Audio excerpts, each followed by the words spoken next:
సంవత్సరాల తరబడి ఎన్ని మందులు వాడినా మీ మోకాల నొప్పులు తగ్గట్లేదా? ప్రాణ పెయిన్ క్లినిక్ లో అత్యాధునిక చికిత్స.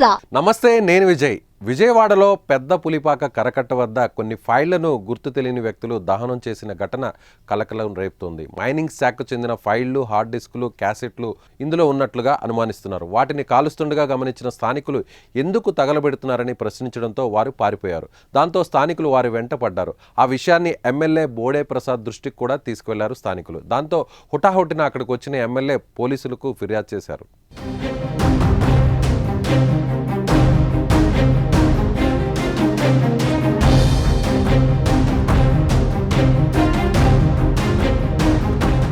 ఏపీఈఎఫ్ 2596 కారులో వచ్చిన సిబ్బంది డాక్యుమెంట్లను బస్తాలో తీసుకువచ్చారు. వాటిని కుప్పపోసి తగలపెట్టారు. ఆ కారుపై ప్రభుత్వ వాహనం అని ఉండడంతో గమనించినట్లు స్థానికులు చెప్పారు. దీంతో అనుమానించిన స్థానికులు పారిపోతున్న వారిని పట్టుకుని ఆరా తీశారు. Pollution control board chairman Sameer Sharma చెప్పినందుకే తగలబెట్టామని మద్యం మత్తులో ఉన్న డ్రైవర్ నాగరాజు చెప్పినట్లు సమాచారం. అయితే సమీర్ శర్మ తన పదవికి రాజీనామా చేసిన డ్రైవర్ ఆయన పేరు చెప్పడం అనుమానాలకు తావిస్తోంది.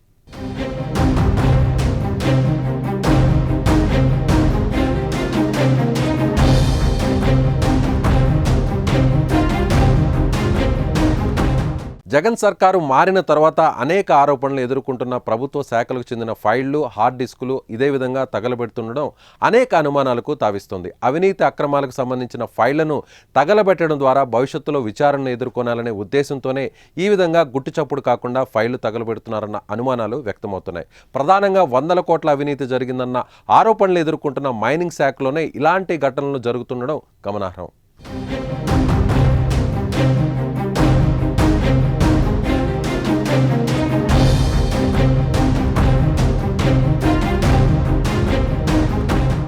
సుమన్ టీవీలో మీ పర్సనల్ అండ్ బిజినెస్ ప్రమోషన్స్ కోసం కింది నెంబర్కి కాంటాక్ట్ చేయండి.